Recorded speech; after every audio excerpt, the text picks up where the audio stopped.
Okay, third example, we've got 2 moles of sulfur dioxide reacting with 1 mole of oxygen to give 2 moles of sulfur trioxide. We start off with 2 moles of sulfur dioxide and 2 moles of oxygen and no sulfur trioxide. And we're told that at equilibrium there's 0.7 moles of sulfur trioxide. So let's put our change row in. And we can fill that in for sulfur trioxide. There must have been 0.7 moles produced.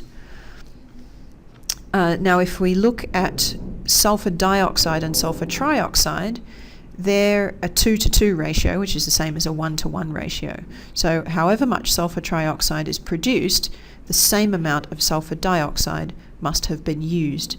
So we produced 0.7 moles of sulfur trioxide, so we must have used 0.7 moles of sulfur dioxide. And that means that 1.3 moles is left at equilibrium. For oxygen, it's a 1:2 ratio, so if we produced 0.7 moles of sulfur trioxide, then half as much oxygen must have been used, so that would be minus 0.35, and the moles at equilibrium will be 2 minus 0.35, which will be 1.65.